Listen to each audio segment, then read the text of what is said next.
Dalka Morocco ayaa waxaa lagu soo gabagabeeyay tartanka Arab Basketball Club ee dumarka kuwaas oo loo qabtay 9 kooxood oo markaasi gabdho ah ee ka kala socda wadamada ka tirsan Jaamacadda Carabta.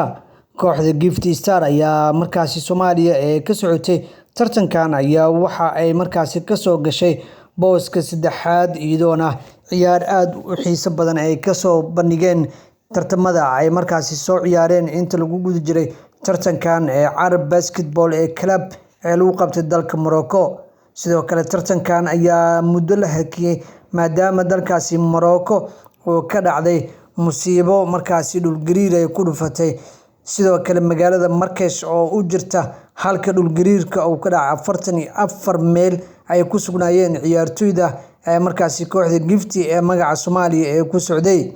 Ciyaartoydan ayaa dadaal badan u galay sidii ay tartankan ugu dhabar adeegi lahaayeen in ay markaa ka mari dhaliyaan hadafkii guusha ay rajeynayeen inay ka soo hooyaan tartankaas. Inkastoo tartanka ahaa mid aad u xiiso badan oo adkaa, waxa ayna soo galeen booska saddexaad iyo bilado ayay ka soo qaadeen iyagoona noqday ciyaartoydii ugu fiicnaa tartanka kubadda kolayga ee Arab Basketball Club ee lagu qabtay dalkaasi Morocco. Waxaana kooxaha ka soo qayb galay ay soo bandhigeen ciyaar aad u wanaagsan waxaana lagu guddoonsiiyay bilado aad u fara badan. Dalkeena Soomaaliya kooxaha ku matalayay Gift Star gabdhahooda ayaa dhammaantood waxaa la siiyay bilado ay markaasi ay ku mutaysteen iyo ciyaartoyda ugu fiican ayayna ka soo qaateen tartankaas. Inkastoo ay rabeen hamigooduna ahaa in kaalinta koowaad ay galaan, laakiin waxa ay ku soo dhameysteen kaalinta saddexaad ee ciyaaraha Arab Basketball Club.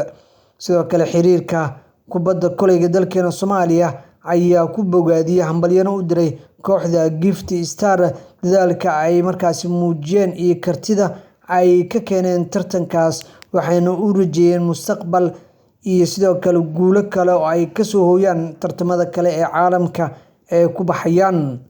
Waxaana ciyaartoyda hadda qaarkood ay ku laabanayaan dalalkooda maanta ayaa markaasi safarkoodu u yahay qorsheysan inay ku kala noqdaan wadamada ay ka yimaadeen. Ciyaartoyda ayaa laga soo kala xulay wadamada ay markaasi yihiin America, Canada iyo sidoo kale Australia iyo wadanka Kenya iyo sidoo kale wadanka Soomaaliya ayaa laga soo kala xulay. Maanta ayay ka ambabaxayaan magaalada Marrakesh ee dalka Morocco iyagoona ku sii jeeda dalalka ay ka yimaadeen. Sidoo kale mas'uuliyiinta xiriirka iyo mas'uuliyiinta kooxda iyo hal ciyaartoy ee laga xulay Soomaaliya ayaa maalinta berito ah ee ka soo degi doona garoonka Aadan Cadde International Airport